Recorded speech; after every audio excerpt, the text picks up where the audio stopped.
సాయంత్రం 5 అయిందంటే చాలు టీతో పాటు వేడివేడిగా కారం కారంగా ఏవైనా స్నాక్స్ కావాలి అనిపిస్తుంది కదా! మీలో ఎంతమందికి ఇలా అనిపిస్తుంది?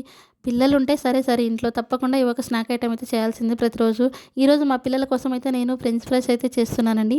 నేను చేసే ఈ ఫ్రెంచ్ ఫ్రైస్ విధానం చేయడానికి కొంచెం టైం అయితే పడుతుంది గానీ, టేస్ట్ మాత్రం చాలా బావుంటుంది. కుదిరితే మీరు కూడా ఒకసారి ట్రై చేసి ఎలా వచ్చిందో నాకు కామెంట్‌లో తెలియజేయండి. నా ఈ వీడియో చూసే ముందు నా వీడియోకి ఒక లైక్ చేయండి. అలాగే సబ్స్క్రైబ్ చేసుకోకపోతే నా ఛానల్‌ని సబ్స్క్రైబ్ చేసుకోండి.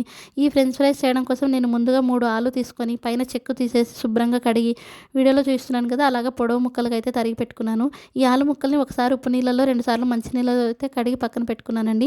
తర్వాత స్టవ్ వెలిగించి ఒక గిన్నెలో నీళ్ళు తీసుకొని నీళ్ళు బాగా మరిగించుకుంటున్నాను. నీళ్ళు మరిగేటప్పుడు మనం తరిగి పెట్టుకున్న ఆలు ముక్కలను అయితే వేసుకొని 1-2 నిమిషాల మధ్యనైతే ఉడికించుకోవాలి. మరీ ఎక్కువసేపు ఉడికించుకోకూడదండి. మెత్తగా అయిపోయి ఫ్రెంచ్ ఫ్రైస్ అనేవి మనకు రావన్నమాట. నేను వీడియోలో చూస్తున్నట్లుగా ఆలు ముక్క తుంచితే ఈజీగా తునగాలి. ఆ టైంలో స్టవ్ ఆఫ్ చేసి నీళ్ళన్నీ వంపేసి మనం ఈ ఆలు ముక్కల్ని ఒక బౌల్‌లో తీసుకొని దీనిలోకి 4 టేబుల్ స్పూన్ల కార్న్‌ఫ్లోర్ అయితే వేసుకొని ముక్కలకు బాగా పట్టుకునేటట్లు కలిపెట్టుకోవాలి. తర్వాత ఈ బౌల్‌ని అరగంట సేపు డీప్ ఫ్రిడ్జ్‌లో అయితే ఉంచుకున్నానండి మూత పెట్టి. ఇలా చేయడం వల్ల అయితే మనకు ఫ్రెంచ్ ఫ్రైస్ అనేవి క్రిస్పీగా వస్తాయి. అరగంట తర్వాత స్టవ్ వెలిగించి బాండి పెట్టి నూనె పెట్టి అయితే వేడి చేసుకున్నాను. నూనె మరీ ఎక్కువ వేడవనవసరం లేదండి. మీడియం హీట్ అయితే చాలు.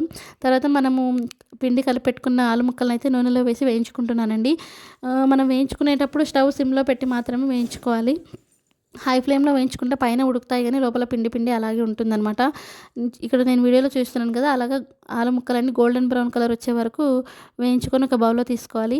తర్వాత వీటిపైన ఉప్పు, కారం అయితే చల్లుకోవాలండి. వీటి కోసం నేను ముందుగానే ఉప్పు, కారం కలిపి పెట్టుకున్నాను.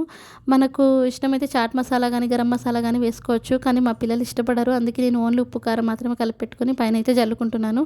ఇవి వేడిగా ఉన్నప్పుడు కలిపెట్టుకుంటే బాగా అంటుకుంటాయి ఉప్పు, కారం వీటికి. నేను ఎప్పుడెప్పుడు చేస్తానా, ఎప్పుడెప్పుడు తిందామని మా పిల్లలైతే వెయిట్ చేస్తున్నారు. మా అమ్మాయి ఒక ప్లేట్‌లో టిష్యూ పేపర్ అయితే పెట్టుకొని రెడీగా ఉందనమాట. ఇలా టిష్యూ పేపర్ వేసుకోవడం వల్ల ఆలు ముక్కలకి నూనె మరీ ఎక్కువ పట్టుకోకుండా టిష్యూ పేపర్ అయితే పీల్చుకుంటుంది. ఇవి చేసినప్పుడల్లా మా ఇంట్లో పిల్లలు ఖచ్చితంగా టమాటా కెచప్‌తోనే తింటారు. మా పిల్లల రియాక్షన్ చూడండి సూపర్ ఉందంటున్నారు.